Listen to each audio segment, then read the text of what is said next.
The sirens shattered the silence of Willow Creek. A quiet, manicured neighborhood lined with perfect lawns, matching mailboxes, and an HOA so strict that even the color of your curtains needed approval, was now crawling with police lights. Officer Ethan Cooper tightened his grip on the steering wheel as he turned into the cul-de-sac. His radio crackled, the dispatcher's voice breaking through the static. Unit 314, disturbance reported at 421 Maple Drive. Possible domestic, possible assault. Be advised, suspect is HOA President Robert Cooper. Ethan froze. His chest tightened. Robert Cooper, his father. For a split second he thought it was some cruel mistake, but the address, the house with the trimmed rose bushes, the flag perfectly centered above the porch, that was home. He hit the siren and pulled over in front of the house. Neighbors were already outside, filming, whispering. Mrs. Harris, the gossip queen of the block, clutched her robe and gasped, "It's him, the president himself. I told you he was hiding something." Ethan stepped out of the car, trying to mask the storm in his eyes. He was in uniform, but tonight the badge felt heavier than ever. His partner, Officer Martinez, looked at him uneasy. "You okay, Coop?" Ethan nodded. "Let's just do our job."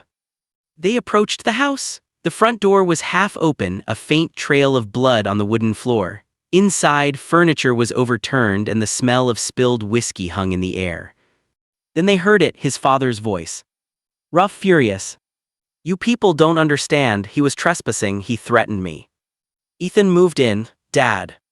Robert turned sharply. His once-proud face was pale and red-eyed. His hands were trembling, gripping a broken glass. Across from him, a man lay on the floor, bleeding from the forehead, moaning. The victim was Alan Turner, one of the HOA board members. "Dad, what happened?" Ethan demanded, lowering his gun. Robert pointed at Alan. "That snake came into my house, said he was going to expose me. He paused, shaking. "I didn't mean to hurt him, it just happened." Martinez radioed for medical backup. Ethan could hear the sirens again, closing in. Alan groaned. He attacked me first. I came here to talk about the missing funds." Ethan's head snapped up. "Missing funds?"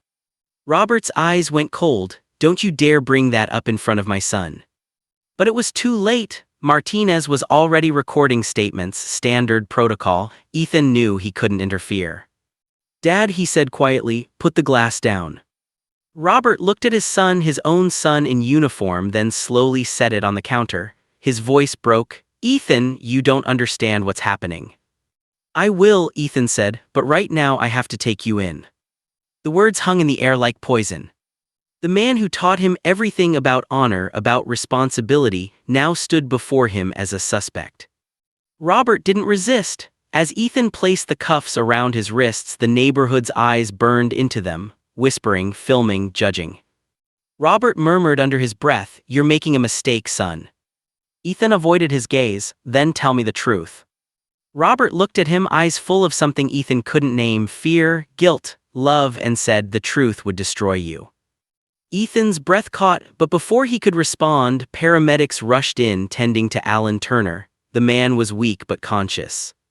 "He was stealing from the HOA," Alan whispered to Ethan. "That's why he attacked me." Robert barked, "Liar," but was pulled away by Martinez. As they walked Robert to the car, neighbors lined the street with their phones out. Some shouted questions, others just stared. Mrs. Harris muttered loudly, "See, even his own son arrested him. What kind of family is that?" Ethan clenched his jaw. The flashing red and blue lights reflected off his father's face as he ducked into the backseat. That was the image that would haunt him forever, his father, the man everyone respected, sitting handcuffed under the glow of police lights. The drive to the station was silent. Only the hum of the engine filled the air. Finally, Robert said quietly, "Ethan, there's something you need to know about Alan Turner." Ethan's eyes flicked to the rearview mirror. "You can tell me at the station." Robert shook his head. By then it might be too late. Ethan didn't respond. Procedure first, family second, that's what he'd been taught. But deep down, a whisper told him this wasn't as simple as it looked.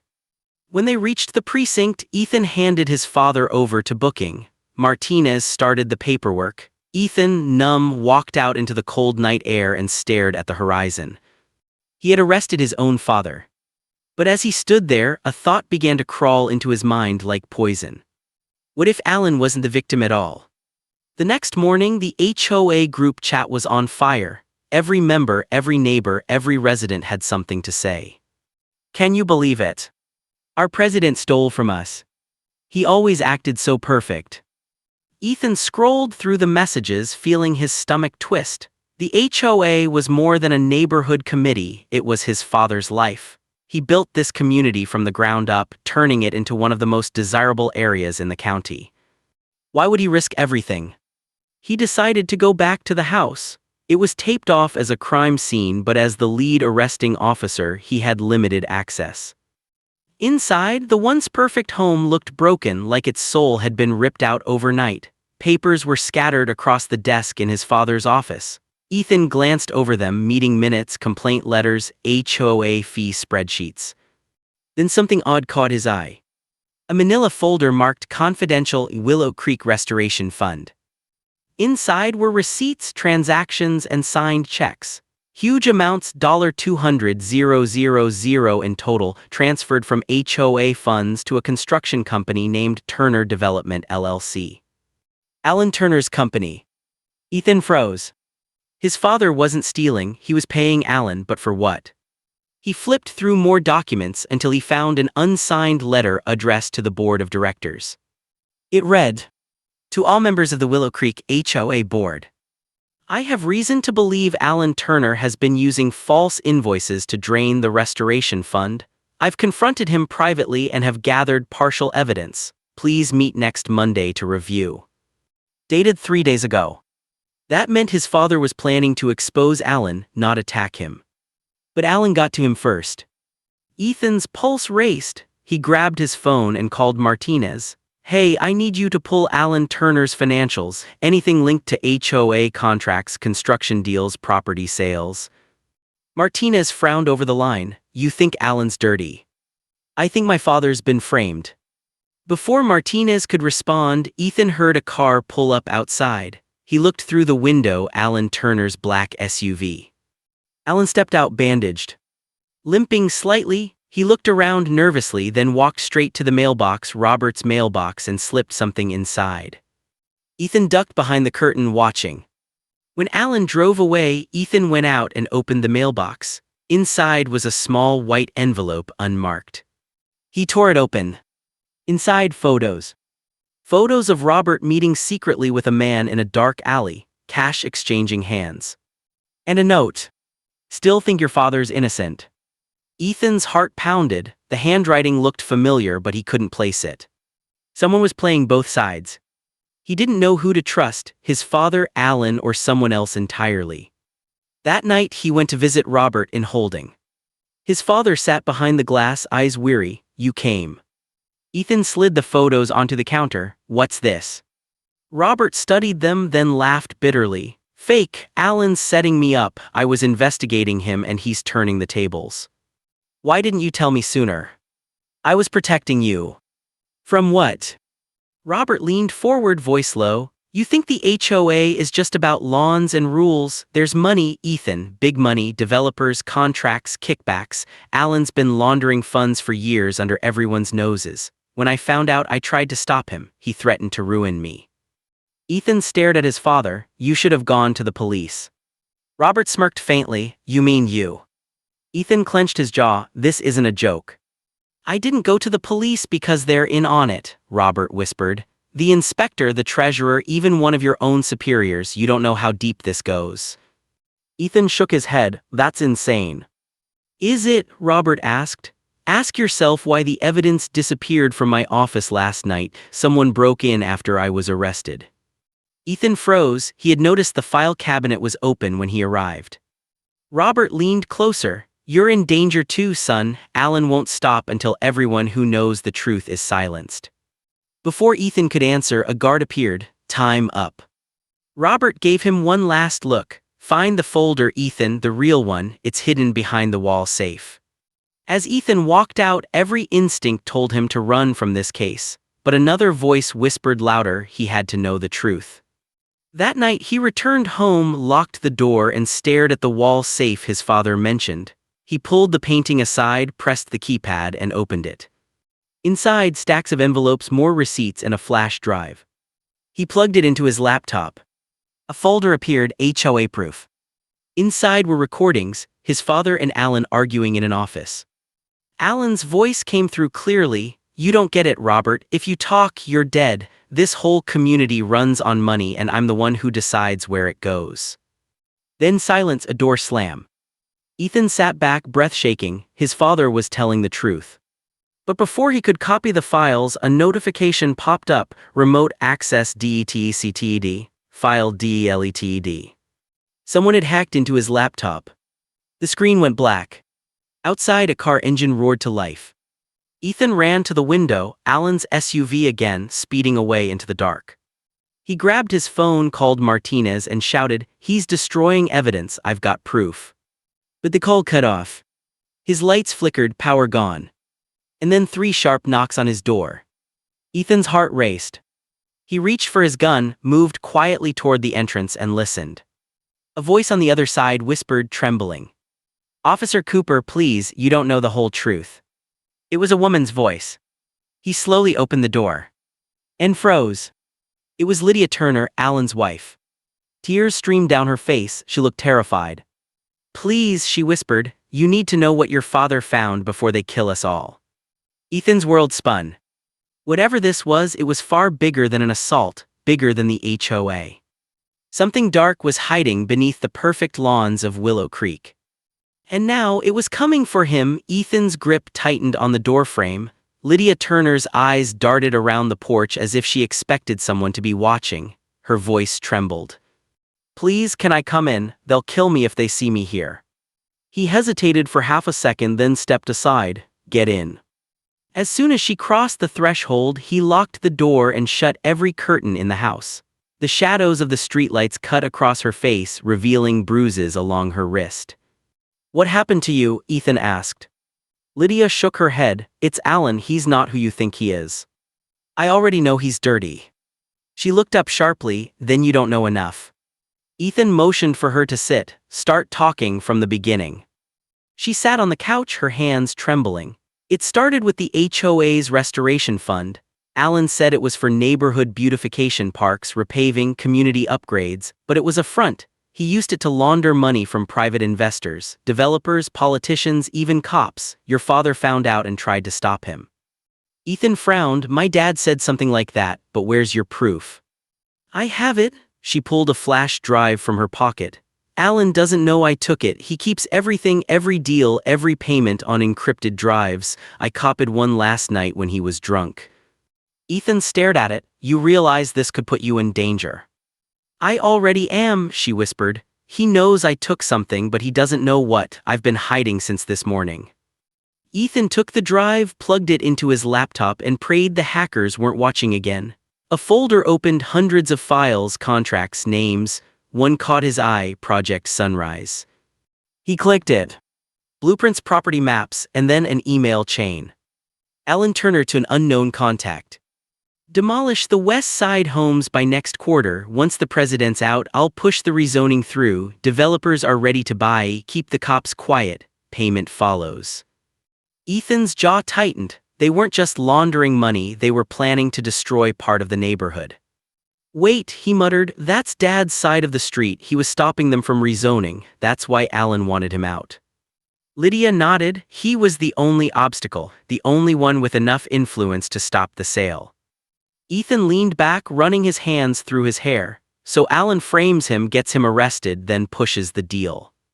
"Exactly," she whispered. "And once it's done, Willow Creek will be gone, rebuilt into luxury condos. Everyone will lose their homes." A loud crash interrupted them, glass shattering from the kitchen.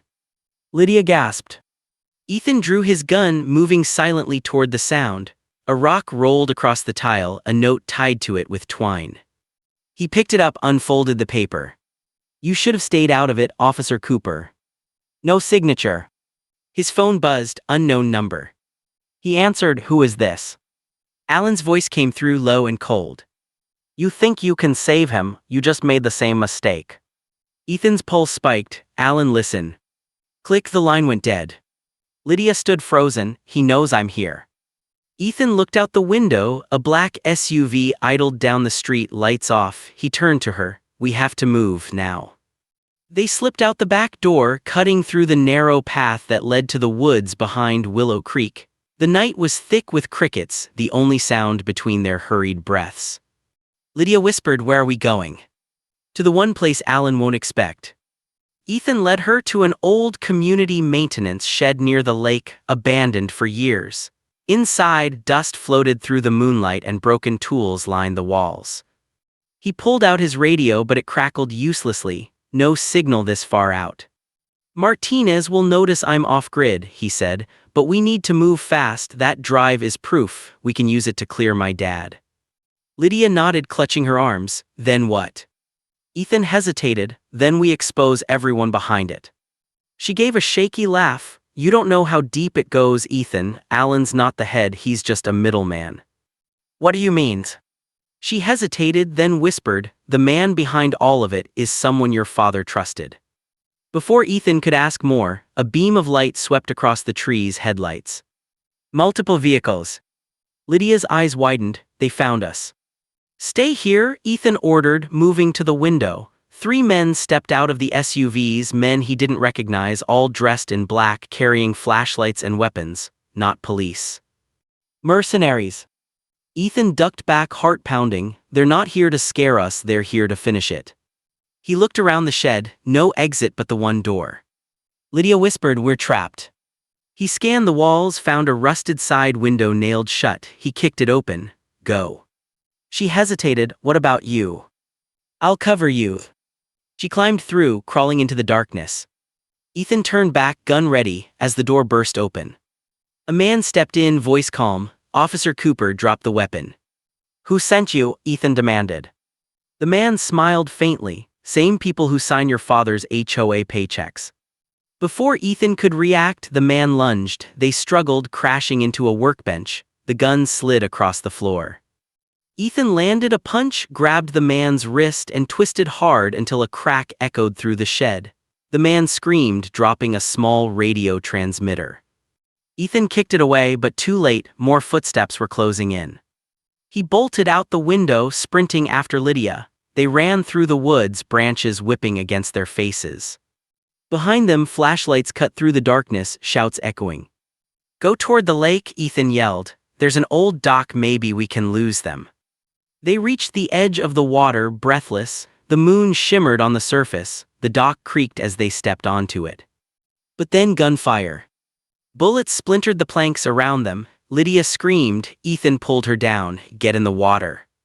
They dove, icy shock flooding his veins. Beneath the surface, the gunfire muffled to a dull thud. Ethan grabbed her wrist, pulling her under the dock beams. They surfaced quietly behind a pile of driftwood. The SUV's headlights still burned on the shore. "Ethan," Lydia whispered, shivering, "they won't stop. Alan's got them on payroll." He stared across the water, chest heaving. "Then I'll go higher." "What?" "I'll take it to internal affairs. If what you said is true, someone in the department is covering for him. I'll find out who." She looked terrified. "If you do that, you'll lose your badge." He shook his head. "If I don't, I'll lose everything else." They waited until the vehicles drove off, then crept out of the water and hid behind the trees until dawn. By morning, the sky was gray and heavy. Ethan's clothes clung to him, cold and wet. He led Lydia to his car, hidden down the old trail. As he started the engine, Lydia asked, "Where's your father now?" "Still in custody. I need to get him out before Alan does something worse." Ethan drove straight to the county jail. The guards recognized him but looked uneasy. One whispered, "Your dad been transferred." Ethan froze. "Transferred where?" The guard swallowed. "City holding, officer's orders." "What officer?" The man hesitated. "Captain Reynolds." Ethan's blood ran cold. Captain Reynolds was his direct superior and the same name he'd seen in Alan's emails. It was real. The corruption went all the way up. He turned to Lydia. "They moved him. We're running out of time." But before they could leave, a voice called out behind them. "Ethan Cooper." They turned. Captain Reynolds himself stood by the hallway, arms crossed, flanked by 2 officers. "Sir," Ethan said tightly, "what's going on?" Reynolds smiled. You're in over your head, son. I know about your little investigation. Ethan tensed. You're helping Turner. Reynolds stepped closer, voice calm. You think this is about one dirty developer, you have no idea what your father was part of. What are you talking about? Reynolds leaned in. He didn't tell you, he started it. Ethan's heart thudded. That's a lie. Reynolds chuckled. Believe what you want, but your father wasn't the hero you think he was. He built the system Alan uses. Turner just perfected it. Ethan's breath caught. You're saying my father was involved. Reynolds shrugged. Once, he tried to back out, that's why we had to remove him. He turned to leave. Drop this, Cooper, go back to writing parking tickets, forget about Willow Creek. Ethan's fists clenched. Not a chance. Reynolds stopped, looked over his shoulder and smirked. Then I'll make sure your father never leaves that cell alive. Lydia gasped. You can't. Watch me, Reynolds said, walking away. Ethan's vision blurred with fury. For a moment, he wanted to chase him down, but Lydia's hand on his arm stopped him. Ethan, if he's telling the truth, if your father really started this. He cut her off. No, my dad might have made mistakes, but he's no criminal. They rushed back to the car. Ethan's phone buzzed again, this time a text. Unknown number. If you want the truth about your father, meet me tonight, alone, Willow Creek Clubhouse, 11 p.m. He showed it to Lydia. Could be a trap. Or the only lead we have, she said quietly. He nodded. Then we go. That night, Willow Creek was eerily silent. The clubhouse, once filled with laughter from community meetings, was now dark and abandoned. Ethan pushed the door open. The smell of dust and old coffee filled the air. He moved through the lobby, gun drawn. Hello. No answer. He stepped into the main hall, rows of chairs, a projector screen, the HOA seal on the wall. Then a voice echoed from the shadows. I knew you'd come. Ethan turned, his heart stopped. It was his father. Out of custody. Dressed in the same clothes from the night of his arrest. Dad. Robert smiled faintly. You found the drive, good. Ethan took a cautious step forward. How did you get out? Let's just say not everyone in that jail is loyal to Reynolds. He looked older, exhausted, but his eyes burned with purpose. There's something you need to see. He handed Ethan a folder. Inside, signed contracts with Reynolds' name, Turner Development, and dozens of HOA properties. Ethan stared in disbelief. So it's true, Reynolds and Turner were partners. Robert nodded. And I was their accountant. I helped build the funding channels until I realized what it was for. When I tried to stop them, Reynolds threatened to expose me, so I built a paper trail, everything you need to take them down. Lydia stepped forward. Then why didn't you go public? Robert sighed. Because there's someone higher than Reynolds, someone who owns it all. Ethan frowned. Who? Robert looked at him, his voice breaking. Your mother. The world fell silent. Ethan blinked, stunned. What did you just say? Robert's eyes filled with tears. Your mother wasn't just the HOA treasurer, she was the architect of the whole system, the deals, the shell companies, everything. I tried to protect you from it, but she's the one running it now. Ethan stepped back, disbelief flooding his face. That's impossible. Mom died 5 years ago. Robert shook his head slowly. No, son, she faked it.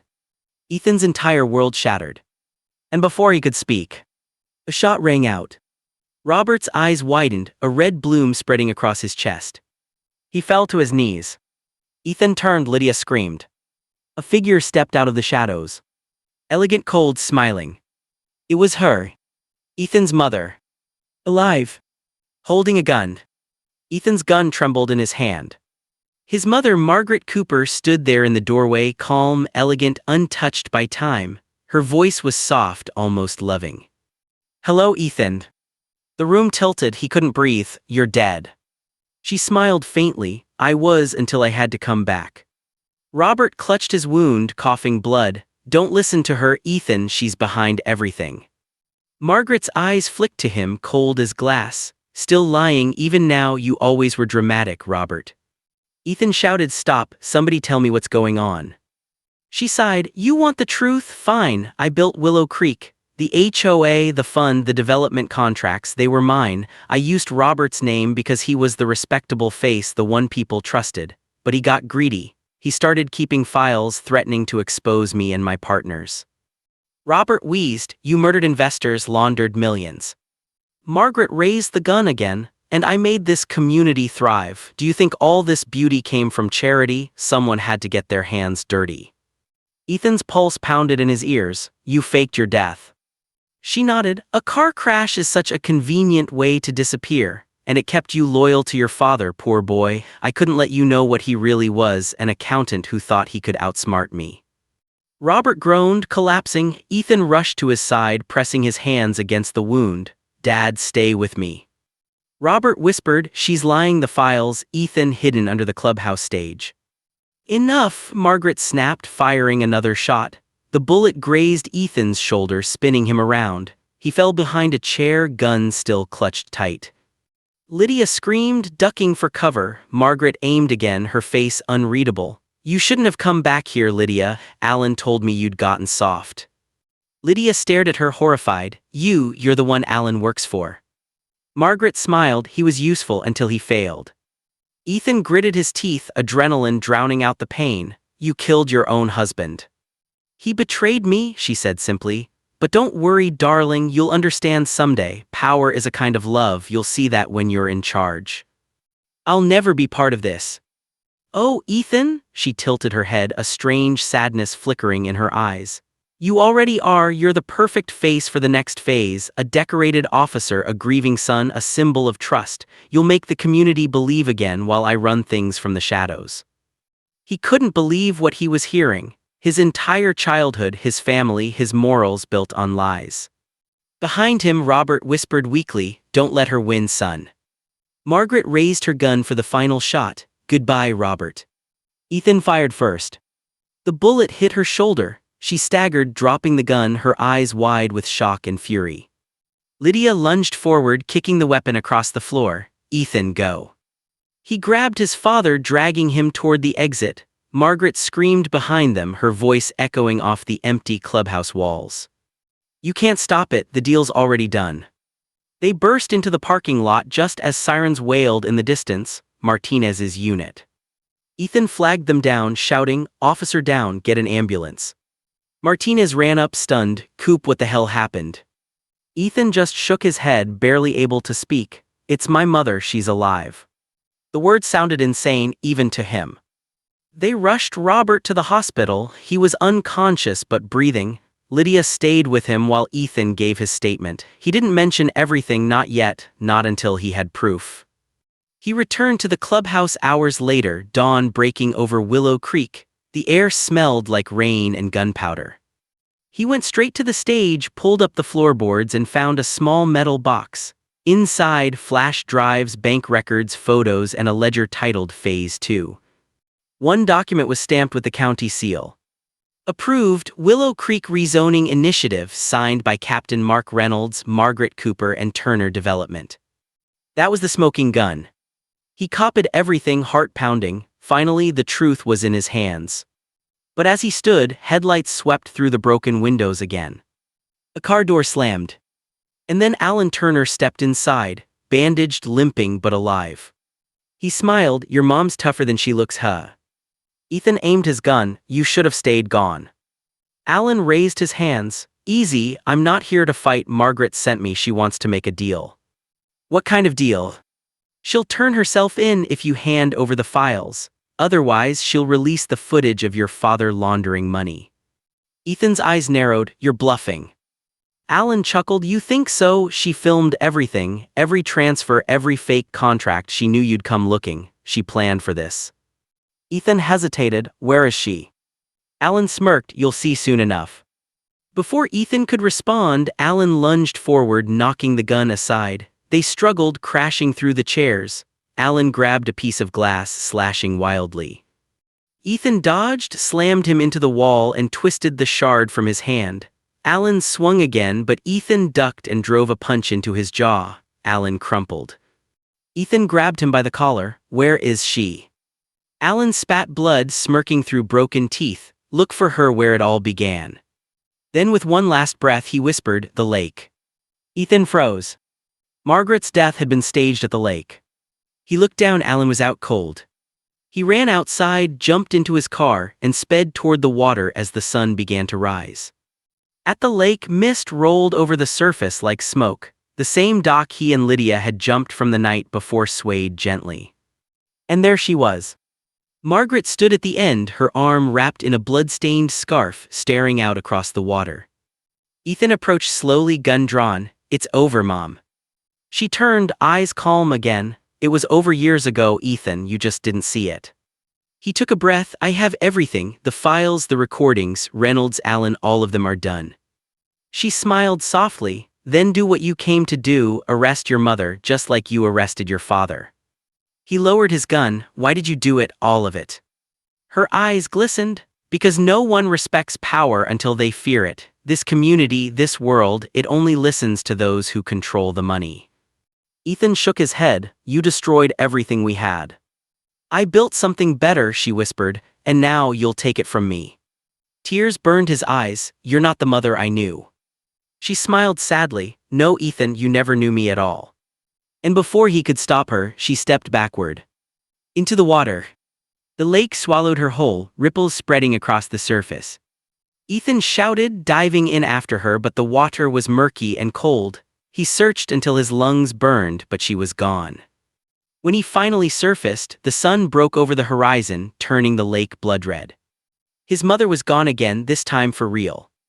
Part 4: The Fall of Willow Creek. Approximately 1,500 words. Days passed in a blur. The files Ethan recovered spread through the department like wildfire. Internal Affairs launched an immediate investigation. Captain Reynolds was arrested first, caught on hidden recordings that linked him directly to Turner Development. Alan Turner's body was found in the clubhouse basement 2 days later, executed with a single bullet. The entire HOA board resigned in disgrace. News vans lined the streets. Corruption scandal rocks prestigious Willow Creek neighborhood. Ethan's father survived the surgery but remained in intensive care. Lydia stayed by his side every day, refusing to leave. When Ethan finally saw him awake, Robert's voice was faint. "You stopped her." Ethan nodded slowly. "She's gone." Robert closed his eyes, a tear slipping down his cheek. "She was the smartest person I ever knew and the most dangerous." "Why didn't you tell me?" Ethan asked quietly. "I wanted you to believe in good," Robert whispered. "I didn't want you to grow up thinking the world was just lies and deals." Ethan's throat tightened. "You should have trusted me." Robert managed a weak smile. "I do now." Outside the hospital, the media swarmed him daily, questions about the scandal, his mother, the arrests. He said nothing. The truth was too heavy for cameras. He returned home one night to find a small box on his porch. No name, no address. Inside was a flash drive and a note written in his mother's handwriting. "For when you're ready to see the whole truth." His heart stopped. He hesitated, then plugged it in. A video appeared. His mother sat in an office, staring directly into the camera. "Ethan," she began softly, "if you're watching this, I'm either dead or very close. You think you know what happened, but there's more. I wasn't the architect, I was the messenger. The money didn't start here, it came from higher state contracts, real estate moguls, people who build cities. I was just one piece." She leaned closer. "If you dig deeper, you'll find them, but understand this, when you do, they'll come for you too." The video ended. Ethan sat frozen. The story wasn't over. He turned off the screen and stared out the window. Across the street, Willow Creek was being torn apart, bulldozers clearing lots, signs reading future site of Sunrise Estates. His mother's dream lived on through someone else's hands. Lydia walked in quietly behind him. "You okay?" He didn't answer right away. She said, "It goes higher. I think there's still someone pulling the strings." She placed a hand on his shoulder. "Then maybe it's time to let it go." He looked at her, eyes hollow. "If I do, more people will get hurt, more neighborhoods like this one."